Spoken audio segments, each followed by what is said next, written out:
Sumainyo ang Panginoon. Ang mabuting balita ng Panginoon ayon kay San Lucas. Papuri sa iyo, Panginoon.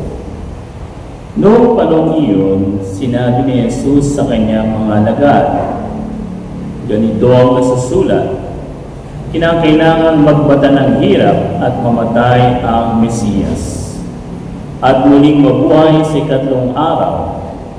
Sa kanyang pangalan, ang pagsisisi at kapatawaran ng mga kasalanan ay dapat ipangaral sa lahat ng bansa.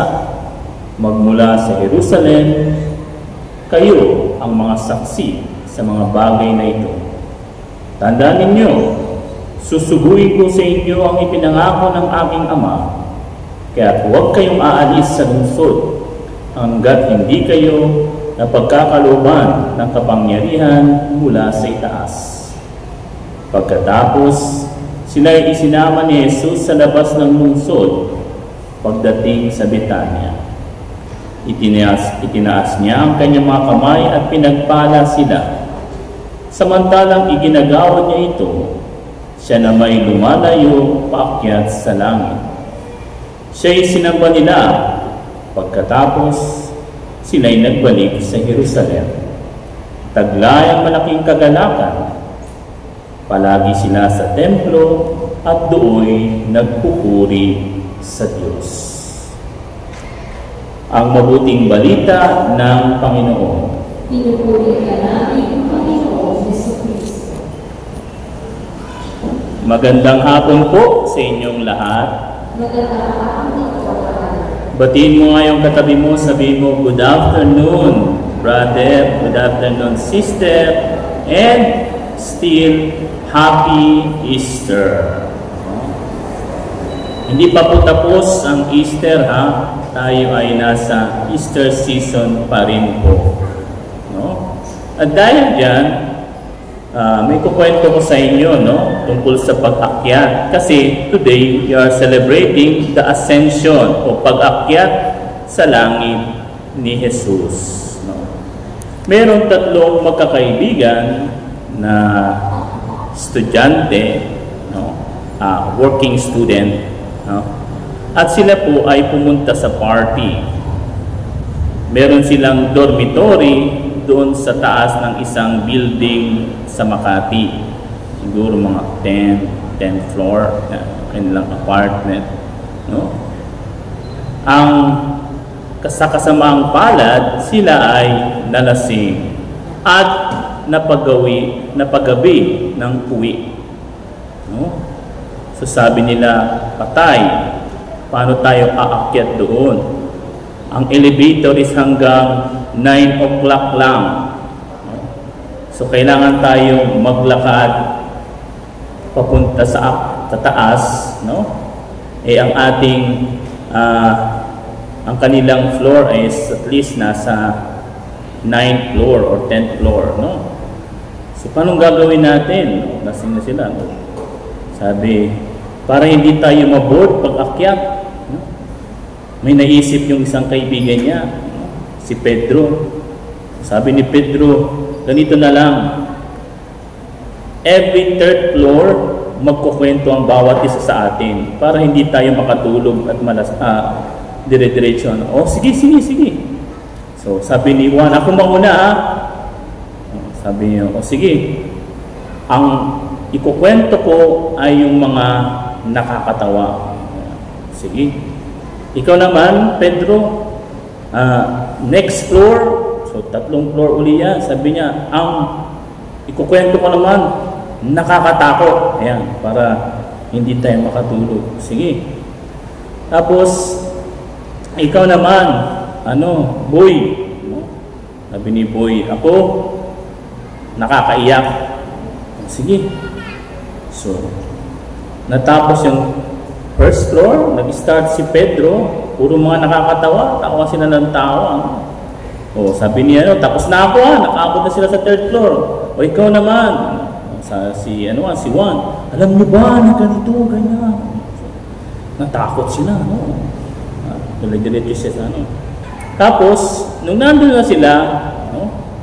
Sabi, o ikaw naman, boy, ano naman ang nakakayak na ikukwento mo? Sabi niya, simple lang. Ano yun?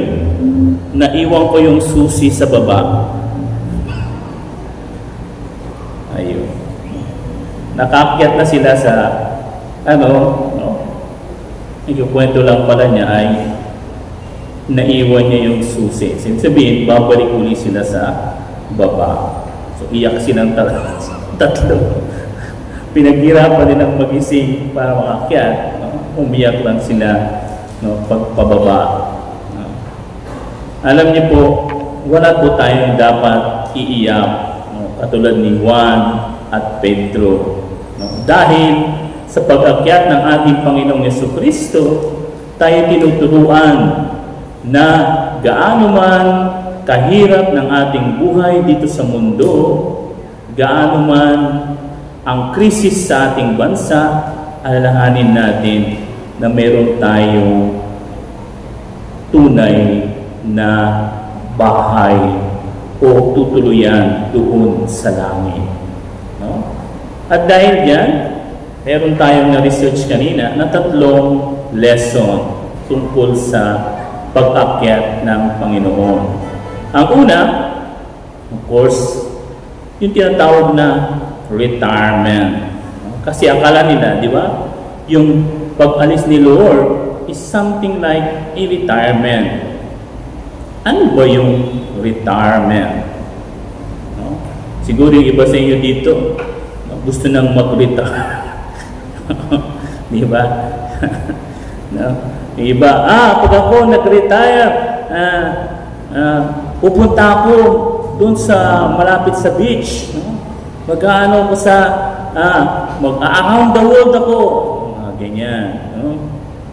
Pero alam niyo po, kanina lang nakita ko sa isang may isang anthropologist, si Shiori Shakuto, no?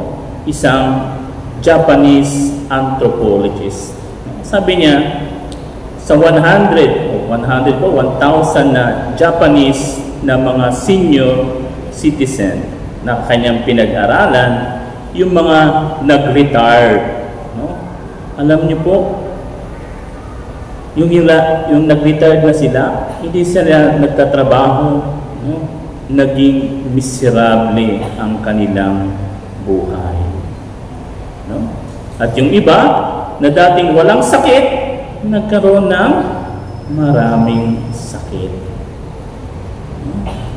Dahil wala na. No? Kita ninyo? No? At yung iba, ayun na. No? Imbis na magkaroon ng time sa family, mas lalo nawala yung relationship. So sabi nitong anthropologist, which is also a lesson for us, wag tayo, in our life, of course, hindi ibig sabihin na hindi na kayo mag-retire sa inyong trabaho, kung kayo talaga ay nandun na sa edad. But it means that retirement absolute is not a key to personal growth. Anong dapat nating gawin? 3. Una sa lahat, sabi ni Brother Bo Sanchez, una ay imbis na magkaroon tayo ng total retirement, lalo sa mga magsisenior na rito o mag-ano pa lang, kailangan magkaroon tayo ng tinatawag na mini retirement every week or every day. Anong ibig sabihin? Huwag mo lang hintayin na mag-retire ka para magkaroon ka ng time sa family mo. Do not wait for retirement to have time for your family, for your friends, and for the Lord. Do it now. Make a mini retirement. Kasi, paano pag gagawin mo na yun? Kapag ka-retire ka na, totally, mas mawawala yun. And secondly, isa sa mga importante rin, is never stop working. Ayan, huwag kang titigil sa pagtatrabaho. And work in a general sense, hindi lang naman yung pagkukumpuni, pag-ano. No. Because work gives us purpose and direction in life. Kita nyo, kaya nagkakaroon ng sakit yung ibang mga nag-retired na ano. Kasi ayun na nilang gumawa. Gusto nila maghapon, nakatitik na lang sa TV, sa cellphone, sa ano. Yung body natin, yung katawan natin, ano nangyayari sa mga nerves, no? Lalo na pagka-adult na tayo, mas lalong humihina. Yung daloy ng dugo, hindi na. But if you have work, you have something to do, no? Di ba? Mas nagiging, ano yung buhay mo? Continuous. No? If you cannot work at home, at least, give a service to the parish, yan, sa parokya, o di kaya, in charitable charitable works or activities. Never be idle. No, huwag kayong, yung nakatunga lang na do something. No? And the more you have something to do, the more, kita nyo yung mga nasa probinsya. Alam nyo, majority ng mga mahabang buhay nasa probinsya. Ano nyo ba yun? Kasi bakit? Tanungin nyo yung mga matatanda sa probinsya. Kahit mga ilang taon na yan sila, still they work. No? I remember, may kapitbahay kami dun sa kumbento namin, no? Sa Bukidno. No? Almost magwa 100 na siya. Still, malakas pa. No? Nagtatabas pa nga na. Why? Because he still keep working. The problem with us, especially here in the city, the moment we grow old, the more we arrive at 60, wala na.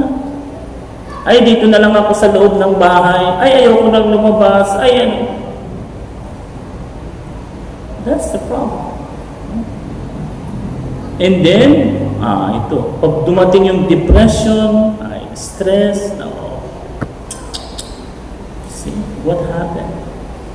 But if you work continually, whether it be mental or physical, or an act of charity, especially in the parish, nangangailangan ng mga parokya ng mga tao magle-lector, extraordinary minister, give yourself in so that you will not be idle at hindi kayo mas lalong tatanda. And thirdly is your connection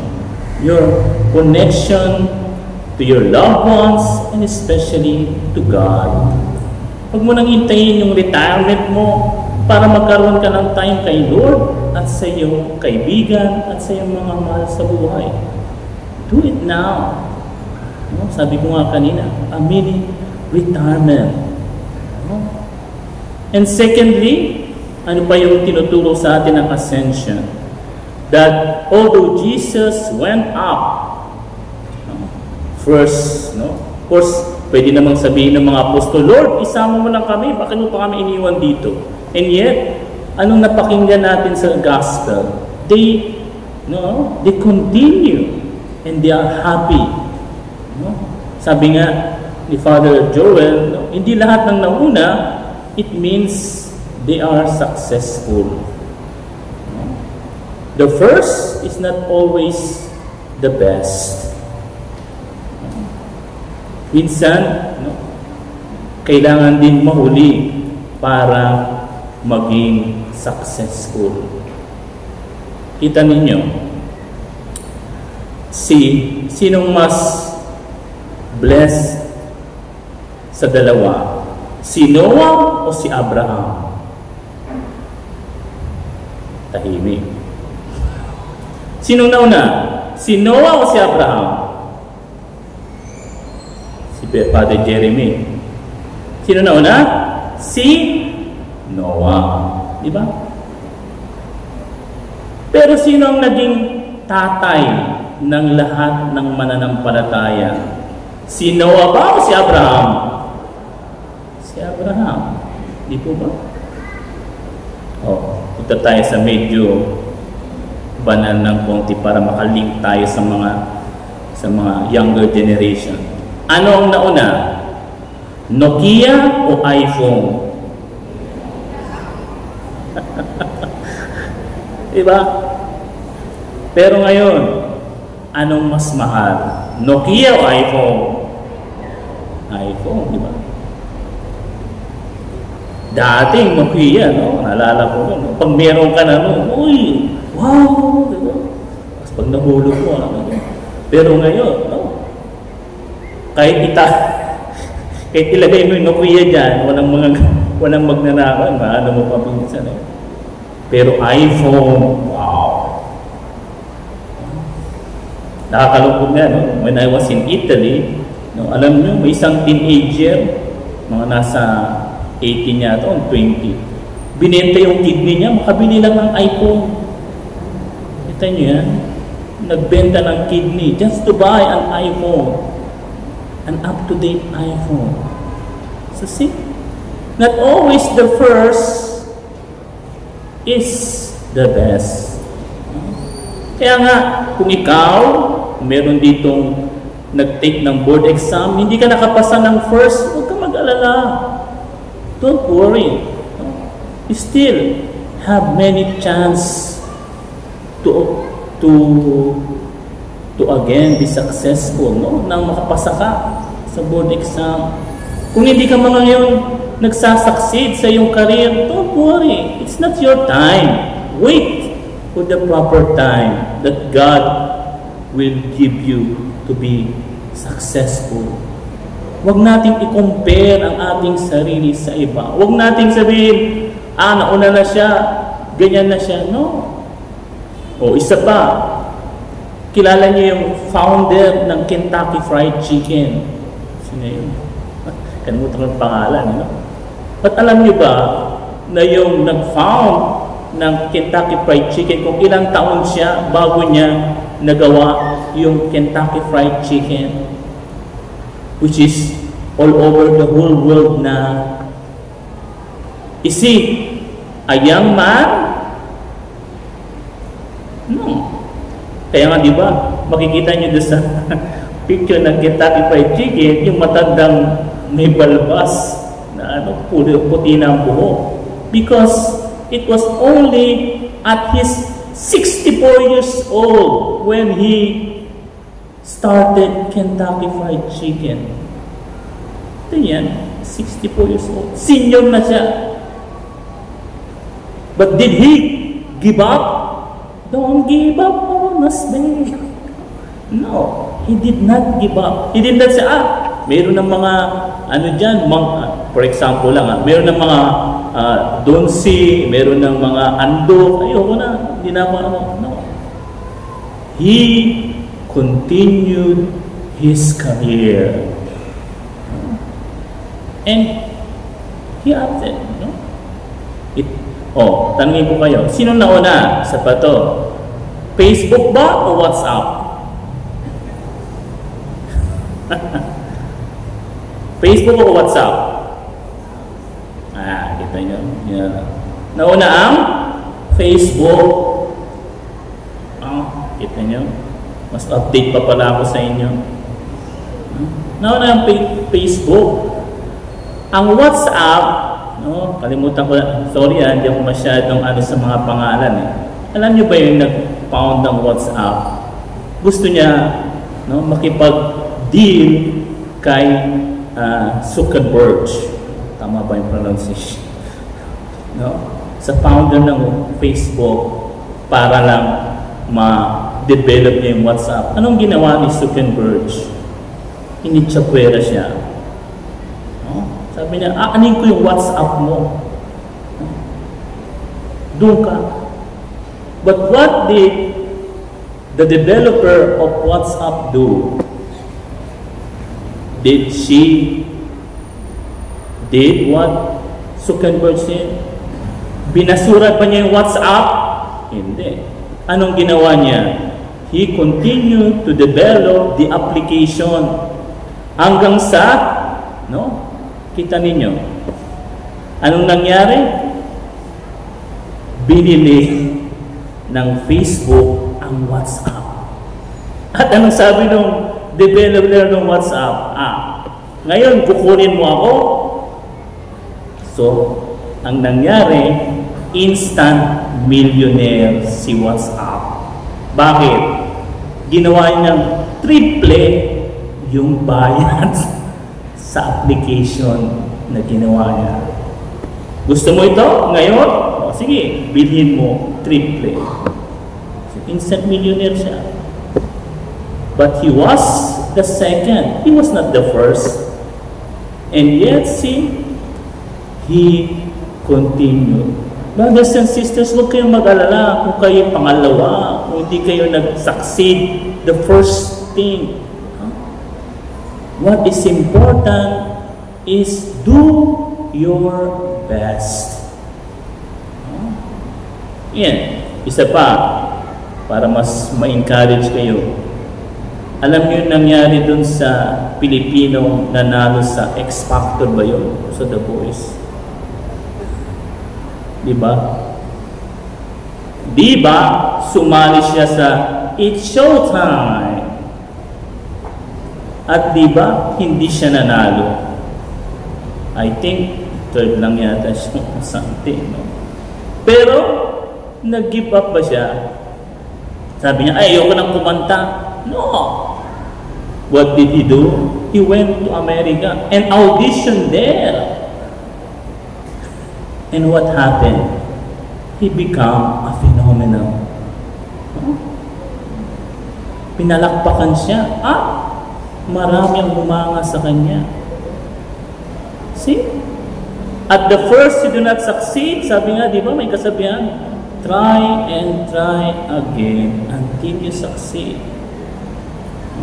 Ganun din mga magulang. Hindi man makabigay ng 100 ang inyong anak ngayon, huwag niyo silang ida-down. May mga magulang man dito. Ay anak, ang bubol mo naman, bakit ganito lang grade mo? No. As a parents, you must encourage your children. Kaya mo yan. You can do it. Hindi pa naman final grades yan. Mag-aral kang mabuti. And you see what will happen. Pero pag ibinagsak mo na ang isang tao at nawala na siya ng amor, nawala siya ng pag-asa, he will never succeed. We are here to encourage one another. We are here to give always second chance to us. But because what? As I have said, the first is not always the best. There is still a second chance. Kaya nga di po may kanta, one more chance, tang tang tang tang. One more chance. And thirdly, of course, as we celebrate today, the World Communication Sunday.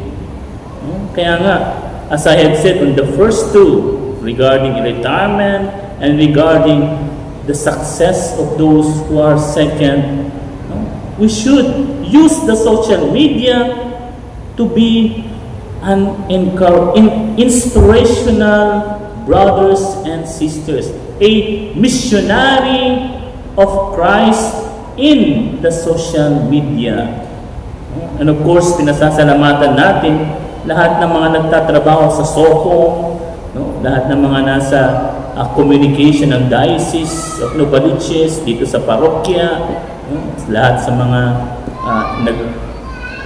nagbibigay sa atin ng mga good news, inspirational. Dapat ganun tayo. Huwag lang, baka mamaya yung inyong social media, hello guys, nandito ako, nagluluto ng talong.